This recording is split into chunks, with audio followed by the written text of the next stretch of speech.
So the OKC Thunder tried to sabotage the Sixers tank by purposefully resting their star players, but the Sixers realized this and said right to the OKC Thunder, there's no way we're going to let you impact our record. We're trying to keep that pick. We're not going to let you steal that pick. So we're going to show you what a real organization does when they want to lose a basketball game, and that is what the Sixers did in this one. You cannot tell me with a straight face that they tried to win that basketball game. They look so disinterested and let the Thunder just trample all over them. And that is what we like to see as Sixers fans, man. Just continue to tank, lose as many games as possible, and try and get that pick. Try and salvage something from this disaster of a season. But welcome on into NZ for 3, where we talk and react to the Sixers, no matter how many times they make our brain cells melt.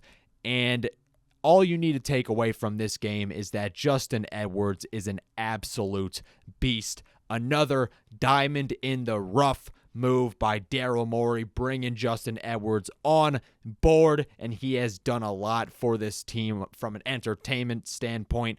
Not really not the best season in the Sixers' long history, if not really a controversial statement there, but one of the main bright spots for them has been Justin Edwards just slamming it over Abraham Lincoln, a.k.a. Chet Holmgren, and Alex Reese tried to do the same thing to Chet. It didn't work out, but Justin Edwards was able to complete that monster dunk.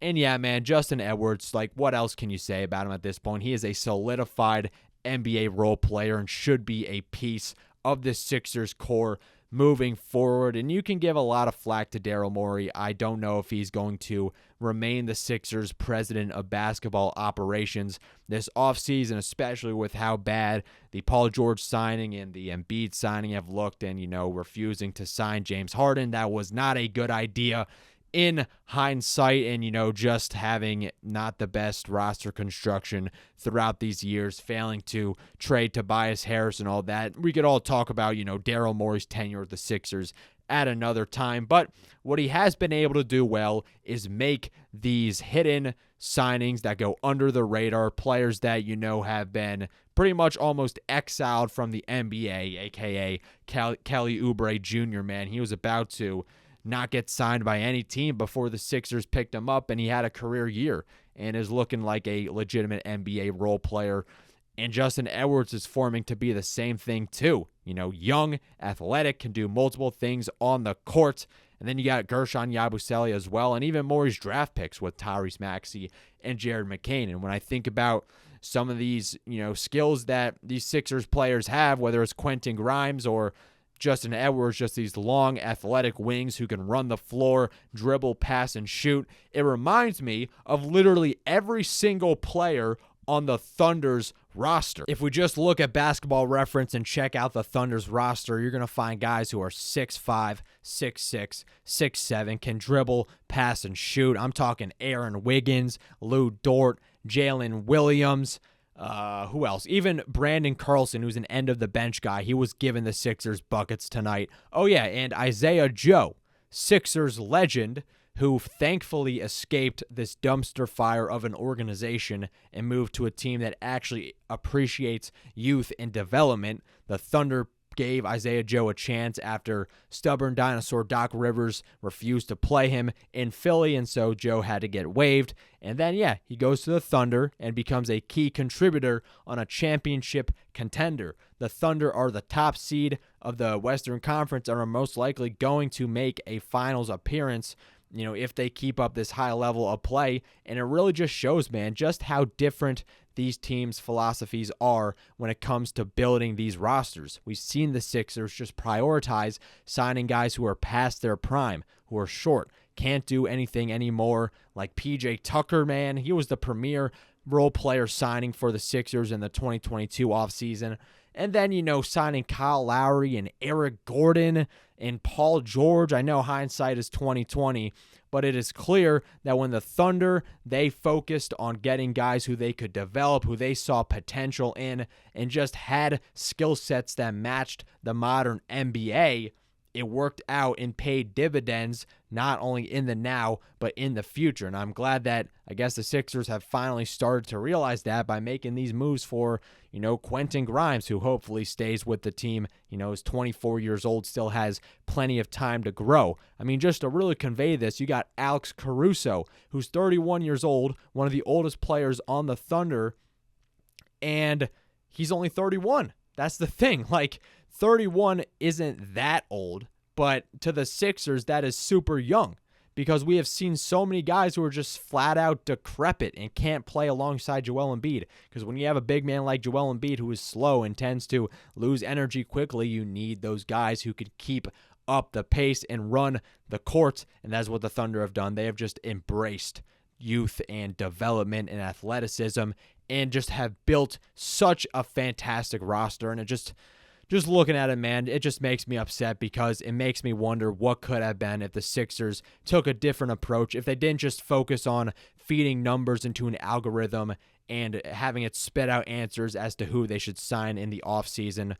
Daryl Morey has been criticized a lot for his tendency to focus more on analytics rather than, just following these trends in the NBA when you see these teams stack up on wings who can defend and shoot, 3 and D. That is pretty much the main theme of the modern NBA, man. Just like with the Celtics, dude, like Jason Tatum, Jaylen Brown, just those wing players who can dominate. And when you stack up on those role players who can help them out too, that just pays more dividends. And that is what the Sixers can't do anymore because they are stuck with Joel Embiid and Paul George and probably can't trade them. But hey, man, at least we got Justin Edwards or whatever. But I mean, look, you got Isaiah Joe going 5 for 9 from 3, 21 points. Aaron Wiggins, dude, he's one of the most underrated players in the league. And yeah, I mean, they had nobody on this roster who was below the height of 6'5". Like Adam Flager, I definitely butchered that last name, but I think he was only 6'3" or something. Other than that, everybody else was tall and fast and just outplayed the Sixers in every way imaginable. Out-rebounded them, outshot them. And yeah, I mean, there really isn't much to take away from this game, just other than the fact that the Sixers I hope that this really shows them. I hope that when the Thunder eventually win an NBA championship, that the Sixers finally realize that they can't just be against the trends of the modern NBA and refuse to sign guys who are below the age of 30. Just finally start to prioritize youth for once, build some sort of foundation that can grow and develop chemistry. I know I didn't react to Marcus Morris clowning on Daryl Morey, but that is what Marcus Morris said about Daryl Morey, is that he tends to just have these guys rotate constantly every year, just get guys coming in and out of the franchise and not really building any sustainable chemistry. But that's what we're seeing with the Thunder, man. And they're going to have their growing pains and all of that, but with their core of Jalen Williams and SGA and Chet Holmgren, they have years to develop and grow alongside each other. And it makes me think back to the Celtics when they had Jaylen Brown, Jason Tatum. When they were losing in the playoffs, the media was constantly thrashing them, saying that Danny Ainge or Brad Stevens should just tear them apart outright. But no, they stuck with them and continued to build around them, complement them, and build these amazing rosters. That is what the Thunder have done, and I want the Thunder to win the NBA championship, so it's just the biggest slap in the face to the Sixers. But I'm rambling at this point. What else really is there to say about this game other than, yeah, this just shows how different Sam Presti and Daryl Morey are when it comes to just their philosophies. Sam Presti has done a fantastic job with OKC. They might even be able to get another lottery pick if the Sixers' odds don't fall their way. But speaking of odds, let's head over to none other than tankathon.com and check out these rankings. So the Sixers are still in that 5th spot with the Brooklyn Nets. And if things keep trending this way, I'm feeling pretty confident about the Sixers' ability to get that number 5 spot. And when you get that number 5 spot, your lottery odds at that point, they're pretty much a little bit more than a coin flip when it comes to keeping that top 6 pick. And as long as they get that pick, I'll be happy. Because even if it's number 6, man, even if it's number 6, they'll still be able to draft some young prospect to build around Tyrese Maxey and Jared McCain. But we just go look at their schedule real quick, and they are playing some pretty trash teams.